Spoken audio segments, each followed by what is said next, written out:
రేడియాలు ఇవ్వడం వరకే నా పూర్తి బాధ్యత సార్. క్వాడ్రిలేటరల్ చతుర్భుజము, క్వాడ్రిలేటరల్ ప్రధాన సంఖ్య ఇంపార్టెన్స్ అందరికీ అర్థమైంది అనుకుంటా. క్వాడ్రిలేటరల్లో ఉన్న మొత్తము 4 యాంగిళ్ళు. ఎగ్జాక్ట్ క్వశ్చన్ చెప్తాను సార్.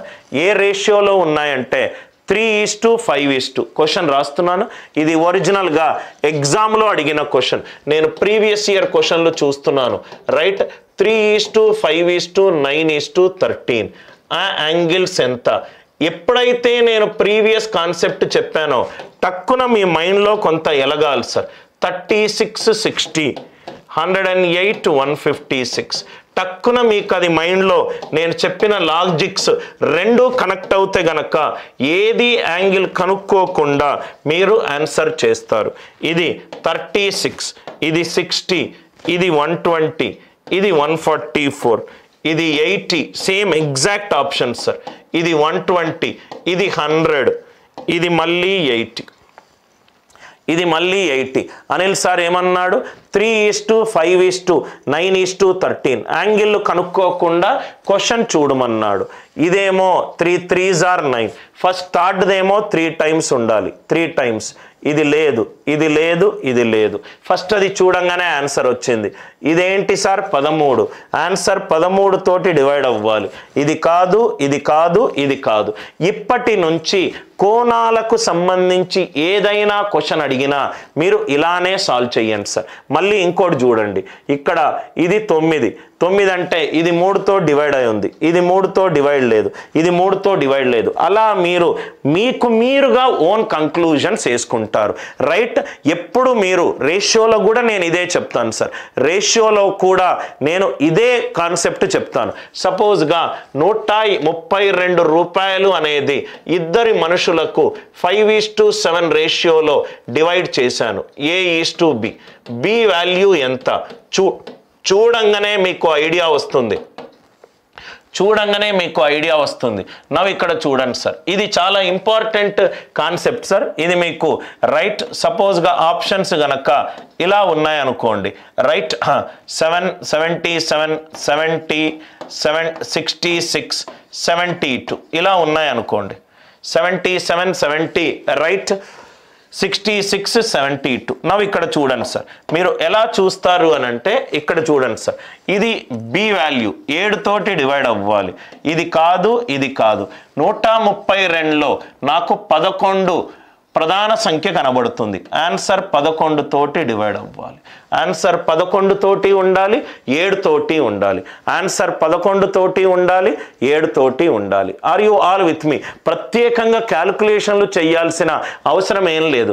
132 అని అంటే 11 × 12. 7 అని అంటే 7 తోటి డివైడ్ అయి ఉండాలి, 11 తోటి డివైడ్ అయి ఉండాలి. నేను మోస్ట్ లైక్లీ ఒక క్లాస్లో కుదిరితే నెక్స్ట్ క్లాస్లోనే ఎక్స్ప్లెయిన్ చేస్తాను సార్. సర్కిల్ రిలేటెడ్ ప్రాబ్లంలో ఈ కాన్సెప్ట్ బాగా ఉపయోగపడుతుంది. 7 తోటి చూడడము, డివిజిబిలిటీ బై 7 తోటి చూడడము అండ్ 11 తోటి చూడడము, 7 తోటి చూడడము అండ్ 11 తోటి చూడడం. కొన్ని క్వశ్చన్లు ఐ థింక్ ఒక ప్రీవియస్ ఇయర్ క్వశ్చన్ కూడా ఉన్నట్టుంది సార్. ప్రీవియస్ ఇయర్ క్వశ్చన్ కూడా ఉంది.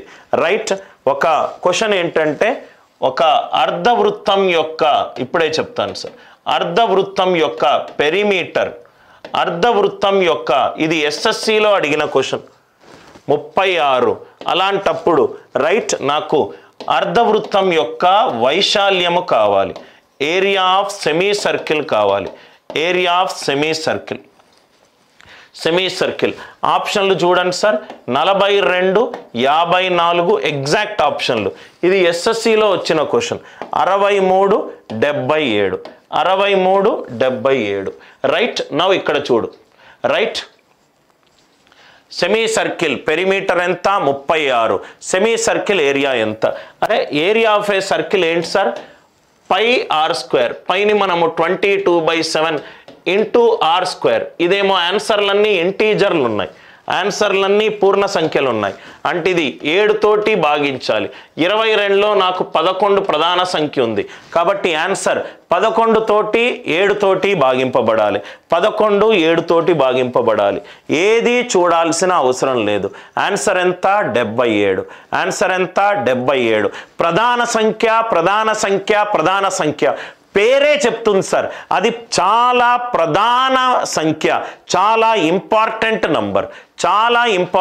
నంబర్ సెమీ సర్కిల్ అంటే area of circle pi r square by 2 right by 2 2 2 2 వెళ్ళిపోయింది సార్ 22లో 11 ఉంది 22లో 11 ఉంది ఆన్సర్ ఏమో పూర్ణ సంఖ్య అన్నాడు అంటే ఆర్ 7 తోటి డివైడ్ అవ్వాలి ఆన్సర్ 7 తోటి 11 తోటి డివైడ్ అవ్వాలి ఆన్సర్ 7 తోటి 11 తోటి డివైడ్ అవ్వాలి దాని గురించి నేను మళ్ళీ వస్తాను జస్ట్ ఇక్కడ స్టేట్మెంట్ రాశాను కాబట్టి దాని ఎగ్జాంపుల్ ఎక్స్ప్లెయిన్ చేస్తున్నాను మళ్ళీ అదే కాన్సెప్ట్ సార్ 22లో 2 into 11 ఉంది 11ని డివైడ్ చేసేది ఏంటి కనబడట్లేదు నాకు రైట్ 7 ఈ ఆన్సర్ పూర్ణ సంఖ్య కాబట్టి అది ఆర్ స్క్వేర్ అనేది 7 తోటి డివైడ్ అవ్వాలి ఏది చెయ్యకుండానే ఇది మీరు అబ్జర్వ్ చేస్తే ఇది ఒరిజినల్ స్టాఫ్ సెలక్షన్ కమిషన్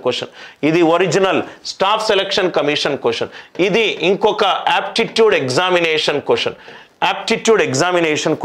అంటే మీకు తెలిసిన పద్ధతి ద్వారా కాకుండా ఫస్ట్ థింగ్ ఈ కాంపిటేటివ్ ఎగ్జామినేషన్లో మీరు కట్ ఆఫ్ క్లియర్ అవ్వాలి అని అంటే బెస్ట్ స్ట్రాటజీస్ మీకు తెలిసి ఉండాలి దీంట్లో ఒక్కటి గుర్తుపెట్టుకోండి సార్ ఏదైనా యాప్టిట్యూడ్ ఎగ్జామ్స్ రాసేటప్పుడు మీరు ఏ యాప్టిట్యూడ్ ఎగ్జామ్స్ రాసినా మీకు రైట్ ఫస్ట్ థింగ్ ఫౌండేషన్ చాలా స్ట్రాంగ్ ఉండాలి సార్ ఈ ఫౌండేషన్ అంటే మీకు స్కూల్లో కనుక మ్యాథ్స్ని మ్యాథ్స్ లాగా చెప్పకుండా ఫార్ములా లాగా చెబితే మీకు ఇప్పుడు కొంచెం కష్టంగా ఉండొచ్చు ఫౌండేషన్ మీకు చాలా స్ట్రాంగ్గా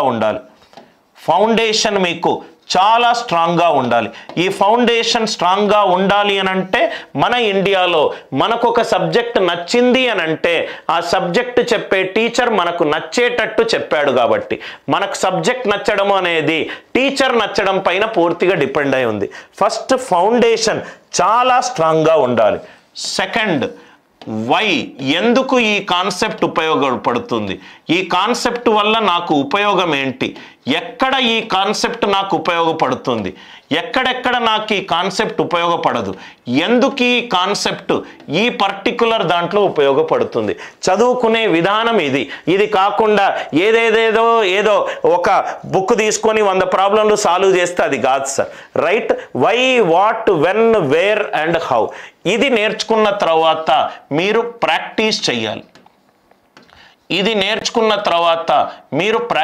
చేయాలి ప్రాక్టీస్ చేసిన తర్వాత మీరు ఇక్కడ నుంచి 0 నుంచి హైట్స్కి వెళ్తారు రైట్ ప్రాక్టీస్కి వెళ్ళి ఫైనల్గా మీకు ఏమి ఉన్నా లేకపోయినా రైట్ మీరు లైఫ్లో గెలవాలి నేను లైఫ్లో గెలవాలి అంటే జాబ్తో కాదు నేను లైఫ్లో గెలవాలంటే 10 మందితోటి కలుపుకొని రైట్ నేను ఒక కొడుకుగా నేను ఒక తండ్రిగా నేను ఒక రైట్ వ్యాపారవేత్తగా ఏదైనా గెలవాలి అని అంటే మీకు లైఫ్లో ఇది చాలా ఇంపార్టెంట్గా ఉండాలి sir first thing discipline right exam prepare అయ్యేటప్పుడు సెకండ్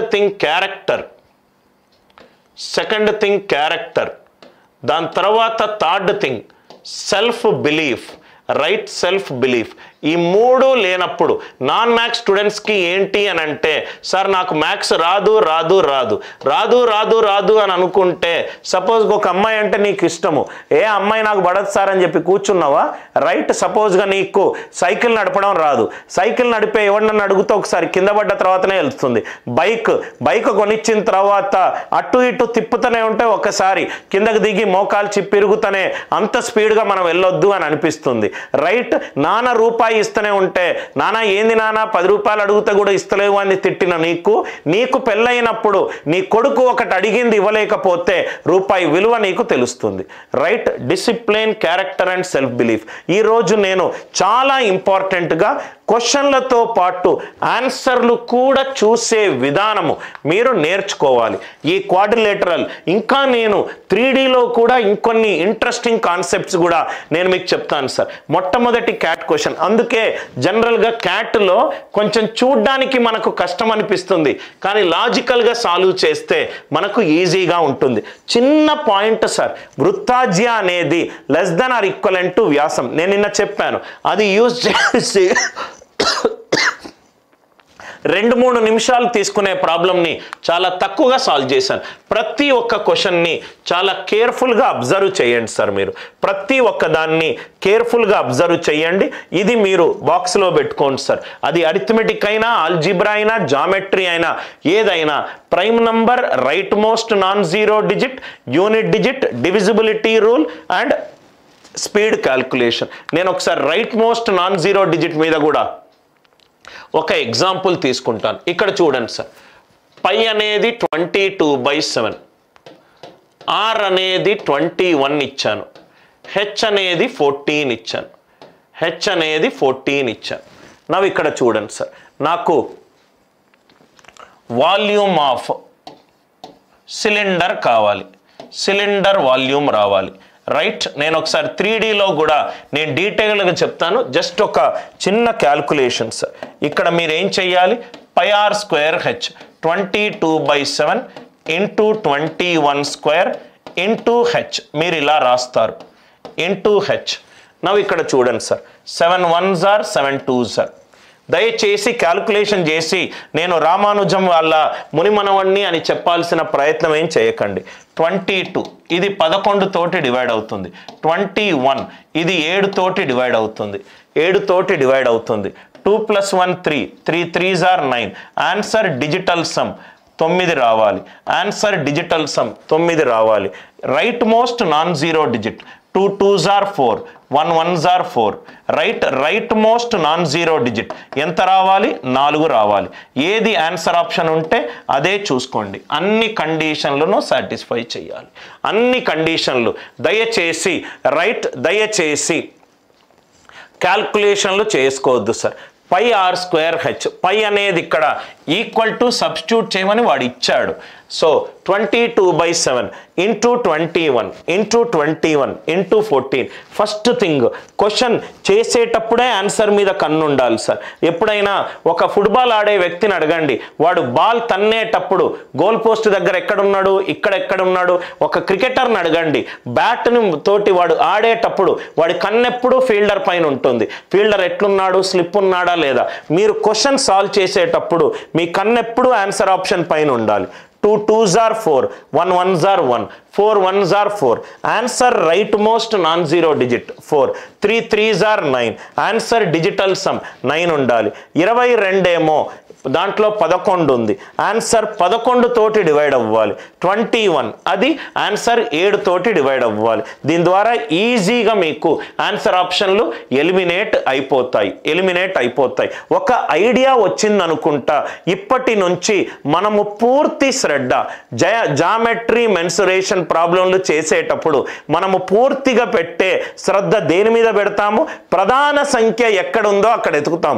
ఎప్పుడైతే మీరు చికెన్ బిర్యానీ తినేటప్పుడు ఆ చికెన్ పీస్ ఎక్కడున్నదో ఎతుకుతారో, మటన్ బిర్యానీలో మటన్ ఎక్కడున్నది ఎతుకుతారో, ఇక్కడ మీరు చూడాల్సిందల్లా ఎక్కడ నాకు ప్రధాన సంఖ్య ఉన్నది, ఆ ప్రధాన సంఖ్య మీద కన్ను పెట్టుకొని మీరు సాల్వ్ చేస్తే చాలా ఆప్షన్లు ఎలిమినేట్ చేయొచ్చు. ఇంకా నేను రెగ్యులర్గా క్లాసెస్లో మీకు చెబుతూ ఉంటాను. మళ్ళీ మనము నెక్స్ట్ క్లాస్ ప్రాబబ్లీ 1 గంటన్నర డ్యూరేషన్లో మళ్ళీ నేను వస్తాను. ఇంట్రెస్టింగ్ కాన్సెప్ట్స్ తోటి ఎన్రోల్డ్ స్టూడెంట్స్కి క్లాస్ తీసుకుంటాను. Thank you sir.